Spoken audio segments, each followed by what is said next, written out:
Bonjour Sophie, on est très content de te recevoir autour de la sortie de ce livre sur Samivelle.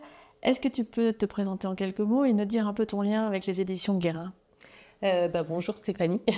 Je suis autrice en tout cas pour ce livre sur Samivelle et j'avais déjà écrit 3 livres aux éditions Guérin, un sur l'alpiniste Robert Parago, un deuxième sur l'histoire de la société Petzel et de tous ses produits, notamment dans le monde de la spéléologie, un troisième sur l'histoire de Chamonix, dont je suis originaire, le roman de Chamonix. Et puis là, j'avais envie de me frotter à un autre domaine, la vie d'un grand artiste qui s'appelle Samivelle. Justement, Samivelle, comment il existait dans ton paysage culturel et dans ton imaginaire avant d'écrire ce livre? Alors, je crois que comme beaucoup de gens qui ont plus ou moins un pied à la montagne, pour moi, Samivette, c'était des affiches, des petites marmottes ou des très belles montagnes, des affiches, des cartes postales qu'on trouve dans les kiosques. Et puis, quelques livres que j'avais vus quand j'étais enfant, notamment des livres pour enfants, mais au final, je ne connaissais pas très bien sa vie, ni même son œuvre. Et en fait, c'est au moment des 30 ans de sa disparition, en 2022, puisqu'il est mort en 1992, que j'ai eu envie d'écrire une courte biographie à son sujet pour une revue spécialisée, Alpine Mag, pour ne pas les citer. Et en fait, en me plongeant là-dedans, je me suis aperçue que sa vie était absolument passionnante et qu'il n'existait pas, en tout cas, de biographie complète à son sujet. Donc j'ai eu envie de me lancer là-dedans. Et justement, en quelques mots, quelles sont les plus grandes découvertes que tu as pu faire à son sujet, alors à la fois en tant qu'homme et en tant qu'artiste? Les plus grandes découvertes, je pense que ça a été vraiment la diversité de l'œuvre de Samivelle et de ses engagements. Pour moi, c'était un aquarelliste, pour résumer. Et là, il ne serait pas content du tout si je disais ça, parce qu'il détestait qu'on le mette dans une catégorie. Et pour qu'on ne le mette pas dans aucune catégorie, toute sa vie, il a essayé de nouvelles techniques artistiques et de nouvelles aventures. Donc c'est quelqu'un qui a été photographe, dessinateur, aussi bien dessin de presse que dessin pour des livres pour enfants. Il a été cinéaste, il a écrit des romans, il a écrit des manifestes, il a travaillé pour un tas de revues diverses et variées. À la fin de sa vie, il était même un peu, on peut dire, philosophe et spécialiste des mythes de montagne. Donc, c'est quelqu'un qu'on ne peut mettre dans aucune case et ça a été ça ma plus grande surprise. Et justement, tu parlais tout à l'heure de ces livres d'enfants que tu as sans doute parcouru sans penser que c'était Samivelle. Quel était son rapport à ce livre d'enfant et quelles histoires en fait il voulait transmettre? Alors Samivelle, c'est quelqu'un qui a eu une enfance assez paisible, d'abord à Paris, dans une assez belle propriété. Il était enfant unique, son papa était décédé avant sa naissance, donc le pauvre, il était un petit peu seul en tant qu'enfant, mais il a développé un imaginaire très puissant, notamment par rapport à tout ce qui était naturel. C'est-à-dire que lui, à Paris, il avait réussi à se créer une jungle dans son jardin, où il s'inventait un tas d'aventures. Et en fait, toute sa vie, il a voulu garder son âme d'enfant. C'était très important pour lui. Dans ses livres, il disait ça, quand il a fait des livres pour enfants, Brun lourd, 6 en grain, c'est des mots qui vont résonner aux oreilles, je pense, des gens qui regardent cette vidéo. Il avait un regard d'enfant sur les choses et les enfants, pour lui, n'étaient pas juste des enfants face aux adultes, c'était des petites personnes. Et c'est quelqu'un qui savait très bien s'adresser aux enfants, même si aujourd'hui, peut-être, ces livres pour enfants ne sont pas les plus faciles à lire, mais si on se replonge dans l'époque, c'était quand même très malicieux, très tendre. Son brin l'ours, c'est pas un ours qui mange les enfants, c'est un ours qui va aider les gens autour de lui. Et je pense qu'il a toujours gardé ça, c'était important pour lui d'avoir ce regard qui n'est pas détaché des choses, de vivre les choses pleinement. En pleine conscience, comme on dit aujourd'hui. Et oui, puis il a eu pas mal d'autres inspirations, notamment il s'est beaucoup intéressé au Moyen-Âge, par exemple, dans certaines de ses œuvres. Oui, je pense qu'enfant, il a été un grand lecteur, il lisait énormément. J'en profite pour raconter que son nom, Samivelle, son nom d'artiste, vient d'un livre de Dickens, Les aventures de Monsieur Pickwick. Donc là, on n'est pas au Moyen-Âge, on est plutôt voilà, dans l'Angleterre un peu moderne. Mais il était passionné effectivement par le Moyen-Âge et il a fait vraiment des dessins du Moyen-Âge avec ces personnages qui sont parfois en guenilles ou parfois qui sont très riches dans les châteaux incroyables, avec un tas de détails magnifiques à regarder et toujours autour une nature très belle. Donc déjà, il situait les choses toujours dans une nature agréable, avec des petits écureuils, des arbres très doux. Enfin, voilà. Donc, et effectivement, ce Moyen-Âge l'a beaucoup occupé en tant qu'artiste. C'était un univers qu'il aimait bien, même si après, il est plus allé vers la montagne.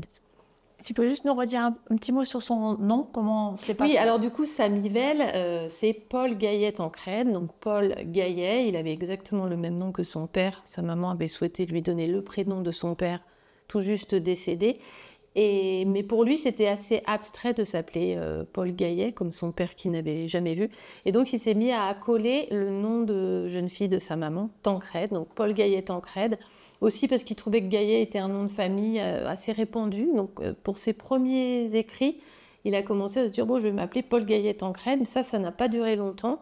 Dès qu'il s'est senti artiste, il a pris ce surnom de Samivelle, qui est le surnom d'un des personnages de Dickens, qu'il aimait beaucoup parce que c'était un personnage intelligent, plein d'humour. Et donc, il se reconnaissait dans ce personnage. Et très tôt, il était engagé sur une expédition au Groenland, notamment en 1948 avec Paul-Émile Victor. Et en quoi ce voyage a nourri une autre forme d'imaginaire, ou en tout cas a provoqué en lui un sentiment de l'homme face à cette nature immense? Alors donc Samivelle part en 1948 avec Paul-Émile Victor sur la première expédition française au Groenland, donc c'est pas rien, on part vraiment dans l'inconnu. Leur but est d'aller... on sait qu'il y aura plusieurs expéditions, que cette première doit servir à vraiment ouvrir la voie. Samivelle, il est recruté entre guillemets comme reporter, hein, il y va pas pour faire des aquarelles, à l'époque c'est pas ça du tout. Et il y va aussi pour filmer, parce que depuis quelques années, il a vraiment réussi à développer ce talent de réalisateur. Il s'est entraîné dans les années 30 dans le massif du Mont-Blanc. Il avait tourné un film sur l'aiguille verte. Et il espérait d'ailleurs partir avec l'expédition française au Hidden Peak, donc expédition française en Himalaya. Et malheureusement, faute de budget et pour différentes raisons, il ne part pas en Himalaya en 1936. Ensuite, il y a la guerre. Et donc, il a cette occasion, il rencontre Paul-Émile Victor qui lui propose d'aller au Groenland. Et pour lui, c'est vraiment là, c'est le rêve absolu parce qu'il a envie de voyage. Et là-bas, en fait, le voyage est très long, il filme la mer, il filme déjà les oiseaux au-dessus du navire, il est déjà très connecté à ce grand dépaysement. Et arrivé au Groenland, il est stupéfait par le fait de mettre les pieds sur une terre où l'homme n'a pas encore mis sa patte, pour le coup. Et il filme tous les animaux qu'il peut voir. Il est vraiment... fasciné par cette terre du Groenland et ça va vraiment, je pense, nourrir. Quand il revient avec des articles, il remplit bien sa mission, il fait ses films, il fait différents films avec des thématiques différentes, il rencontre les habitants, il fait des films sur eux, les hommes du phoque, donc il s'intéresse bien que lui soit totalement révulsé par la chasse, il s'intéresse quand même à ces peuples qui ne vivent que grâce au phoque, ils le mangent, ils prennent sa peau. Ça l'intéresse beaucoup, mais il revient aussi plein de ces couleurs du Groenland et il peint des aquarelles absolument sublimes à son retour. On a pu en mettre certaines dans le livre et je pense que ça lui donne un contact avec cette nature un peu immaculée qui le marque à jamais. Et cette nature, en fait, qu'il va découvrir finalement assez jeune, grâce en fait à une décision prise par sa maman de l'envoyer très jeune en fait dans les Alpes et puis après aux Contamines. Effectivement, donc comme sa maman, le père de Samivelle est mort d'un problème pulmonaire. Sa maman avait très peur que son fils attrape aussi des maladies. Elle était en plein dans cette tendance de faire respirer du bon air à son fils. Donc elle a commencé à l'emmener en vacances aux Contamines. Elle avait un petit peu de famille par là-bas. Et puis elle décide de construire un chalet dans les années 20 qu'elle appelle, comme le glacier au-dessus des Contamines, l'Armancette. Et dans ce chalet, Samivelle va aller toute son enfance en vacances. Puis au début c'était que l'été, puis c'est l'hiver. Il se met à faire énormément de ski. Et il est même précurseur dans le ski de randonnée aux Contamines, puisque pour Charles Vallot, qui est en train de faire tous ces guides Vallot, de les créer, c'est Sam Yvel qui est chargé de toute la section sur le ski de randonnée. À l'époque, c'était ski tout court, hein, on ne faisait pas la distinction. Le ski dans le Val-Montjoie, il décrit vraiment de très nombreux itinéraires avec plein de détails. Et c'est vrai que ça, voilà, là, c'est vraiment le côté montagne de Sam Yvel qui se développe aux Contamines et qui va rester essentiel pour lui. Les Contamines, c'est son berceau, même s'il n'y vit pas à l'année, parce que lui, il fonde une famille et il s'installe contre toute attente dans les Alpes-Maritimes, à Vence, au-dessus de Nice, dans l'arrière-pays niçois, dans un endroit magnifique où il y a quand même des montagnes pas loin. Il y a tout le parc du Mercantour qui va le passionner aussi, notamment la vallée des merveilles avec ses gravures rupestres. Mais voilà, Sam Yvel, les Contamines, c'était vraiment l'endroit où il se ressourçait toute sa vie. Et voilà. Et d'ailleurs, c'est grâce au ski, grâce au fait qu'il soit aux Contamines, qu'il commence à exercer son talent à la fois d'écrivain, comme tu le disais, pour les guides Vallot, et d'illustrateur. Parce que c'est là où il est aussi, il dessine ses cartes. Voilà, et effectivement, aux Contamines, oui, par les dessins qu'il a pu faire, ses collaborations avec le guide Vallot, il se connecte à tout cet univers de la montagne et dans différentes revues, notamment la revue du Club Alpin Français, une revue qui s'appelait La Vie Alpine, qui est une revue grenobloise, et puis aussi la revue Alpinisme du groupe de haute montagne, le GHM. Sam Yvel, qui est un très bon dessinateur depuis qu'il est enfant, il adore les petites caricatures. Il a fait un peu son trou, entre guillemets, dans le monde de la montagne, il s'est fait reconnaître. Il entre au GHM lui-même en tant qu'alpiniste en 1927, je crois bien, ou 1928, parce qu'il est fort grimpeur. Et donc, il commence à caser ses petits dessins partout. Il illustre des articles. On voit notamment naître ces petits personnages de Samovar et Baculot, que certains connaissent peut-être, un duo un peu à la Laurel et Hardy. Et tout ça lui donne cette carte de visite de dessinateur. D'ailleurs, lui, il ne disait pas dessinateur, il disait graphiste. Voilà. Et après, ces dessins, ça va vraiment lui ouvrir des portes parce qu'il va commencer à dessiner pour des grandes revues littéraires parisiennes avant la guerre. Il est très demandé, il fait énormément de dessins. Alors là, pas que sur la montagne, hein, il est très fort pour caricaturer les milieux bourgeois, les milieux très culturels. Et voilà, tout ça fait que sa palette entre son activité de montagne, ses dessins, il commence à faire effectivement aussi des aquarelles et à voir surtout ses premiers livres édités, notamment Sous l'œil des Choucas, qui est publié au début des années 30. Tout ça fait que voilà, il a de plus en plus de cordes à son arc, à la fois la montagne et puis à la fois tout ce qui est artistique. Ouais. Et d'ailleurs, très tôt, il a quand même réussi dans son style, à amener le côté dérision, humour, notamment en caricaturant un petit peu les skieurs, les stations de ski. Est-ce que ça a contribué en fait à le faire mieux connaître dans ce milieu de montagne et à le situer dans le paysage littéraire de montagne ? Je pense que ça, là vraiment, ce côté humoristique, un peu sarcastique par moments, a vraiment aidé Sam Yvel à effectivement se faire connaître, puisque l'un de ses amis, Édouard Monod-Herzen, qui a préfacé certains de ses livres, disait « Avant Sam Yvel, il n'y avait pas d'humour en montagne. La montagne, c'était quelque chose de sérieux, on ne plaisante pas, on est héroïque, on raconte ses courses, la montagne, voilà. » Et Sam Yvel arrive et en fait, il fait entrer l'humour dans le monde de la montagne. Et je crois que ça a été totalement révolutionnaire à l'époque. Et c'est ça qui fait que Sous l'œil des Choucas est encore édité aujourd'hui, pratiquement 100 ans après.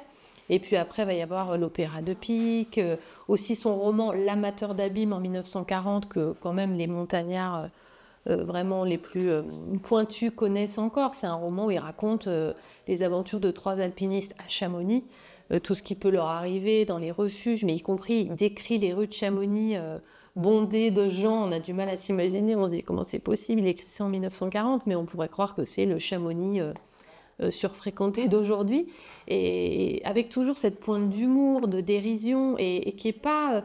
alors, on a parfois tendance à penser que Sam Yvel, il était misanthrope, qu'il n'aimait pas les gens, parce qu'il pouvait être assez sévère, que ce soit dans ses dessins ou ses écrits. Moi, je pense qu'il s'incluait dans...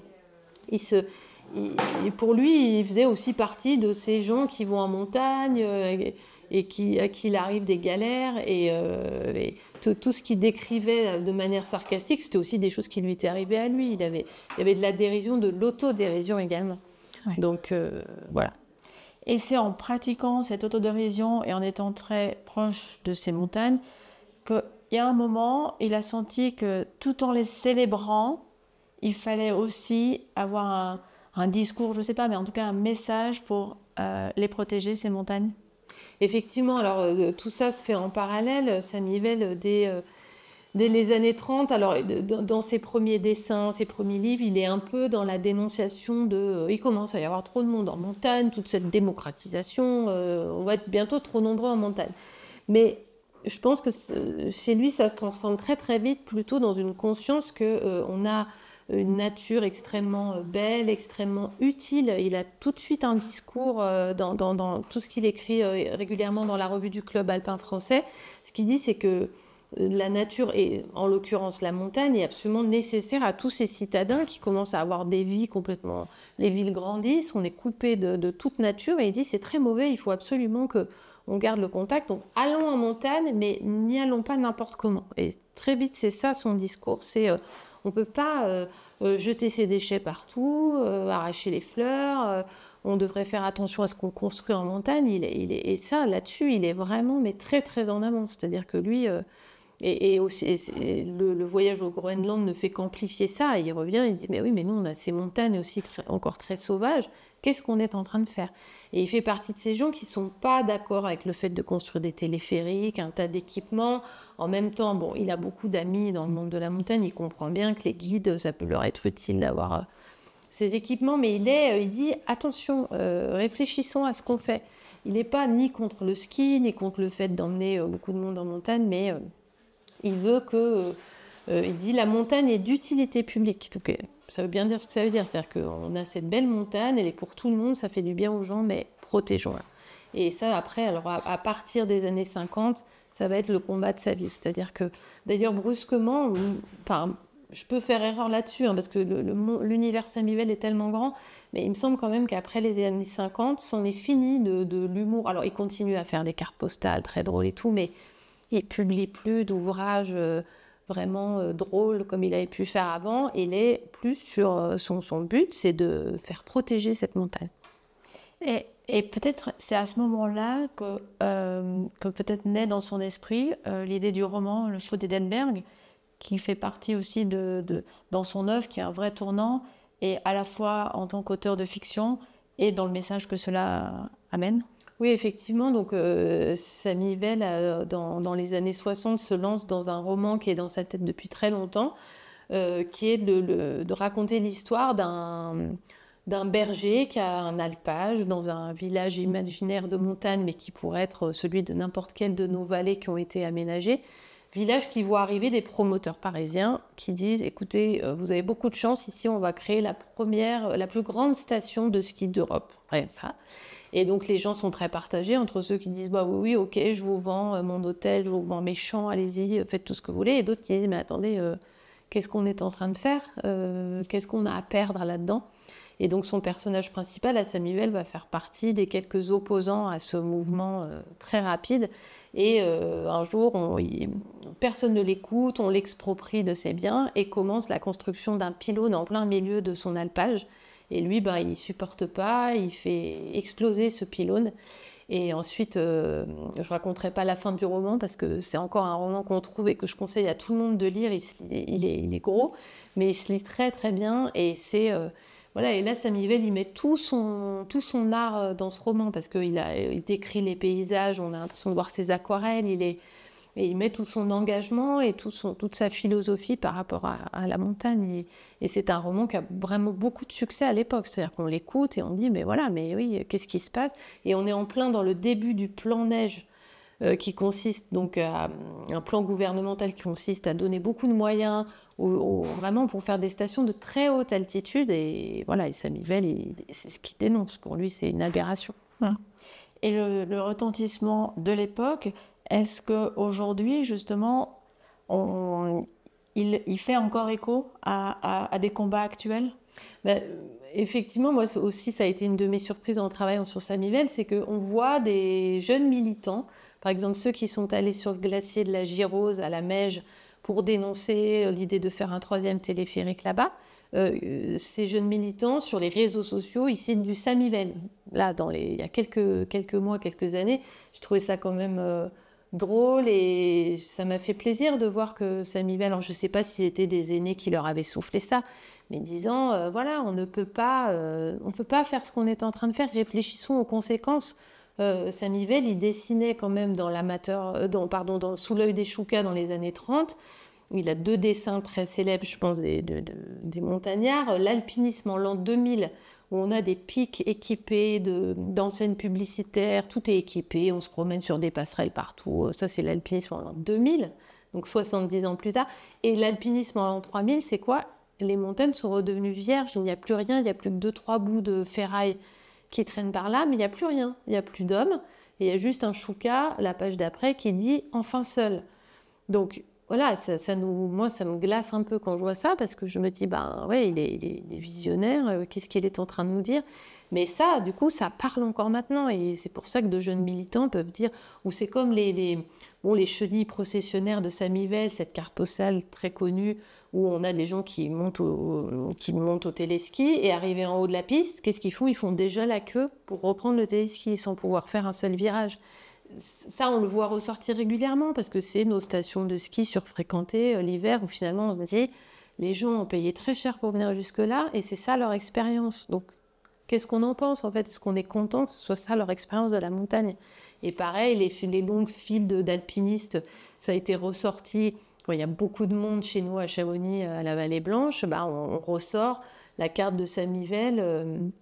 Pareil, j'oublie le titre là, mais c'est une sorte de solitude où en fait on est en train de faire la queue en montagne. Donc voilà. Donc je pense que ça, c'est des messages qui nous parlent encore aujourd'hui et il n'y a pas eu beaucoup d'autres destinateurs qui ont dénoncé ça d'une manière qui nous parle encore aujourd'hui. Alors je ne sais pas s'il aurait aimé cette expression, mais est-ce qu'on peut dire aujourd'hui qu'il a été un sorte de pionnier de l'écologie ou un lanceur d'alerte, pour utiliser des mots modernes à son propos? Je pense qu'on peut vraiment dire qu'il a été un pionnier de l'écologie, même si je suis sûre que, pareil, on n'aurait pas aimé ce mot, parce que ça aurait voulu dire qu'on le mettait dans une case, dans un mouvement politique, alors que Samivelle, au niveau politique, je pense, était très libre, il n'avait pas envie de rejoindre un quelconque mouvement. Mais oui, il a été un pionnier, il a écrit des choses. Donc dans les années 50, il tourne le film Grand Paradis, et donc, il se rend dans le parc italien du Grand Paradis, voilà, un espace très protégé. Il le filme et revient en France avec en disant « Regardez les Italiens, nous, en France, on est les derniers en Europe à ne pas avoir de parc. Qu'est-ce qu'on attend ?» Et après, 6 ans plus tard, est enfin créé le parc national de la Vanoise. Samivelle s'engage à fond, il leur fait une affiche, il leur fait une médaille pour les gardes du parc.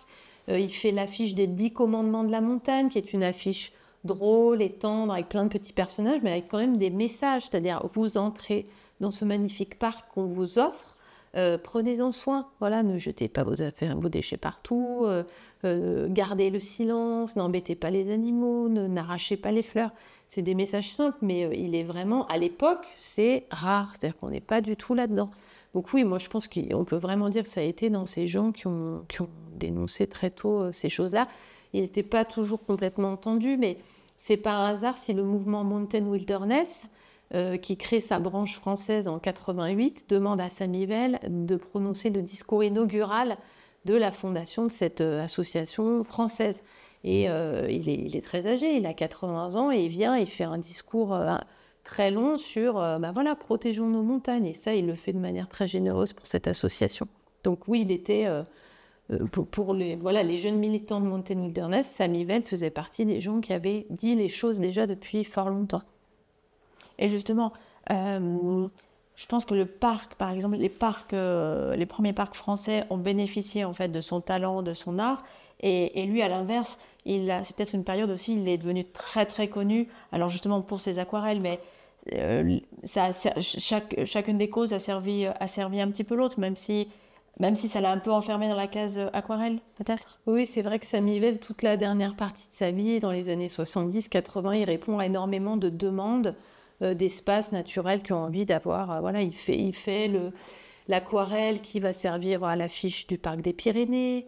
Il en fait une pour les écrins. Enfin, il était oui, il se rendait disponible pour ces causes-là. C'était aussi son travail. Samy Vell, c'est un artiste qui a réussi à vivre toute sa vie de son œuvre, ce qui est assez... vu l'évolution en plus, je veux dire, quand on démarre dans la fin des années 20 et qu'on termine à la fin des années 80, c'est une longue carrière. Il a quand même publié plus de 50 livres, et fait je ne sais pas combien d'aquarelles, de cartes postales. C'est quelqu'un qui a su durer, qui a su s'adapter au message de son époque. Et ça, c'était... voilà, et effectivement, tout se répondait. Dans tout ce qu'il faisait, il y avait une cohérence, même si c'était très, très varié.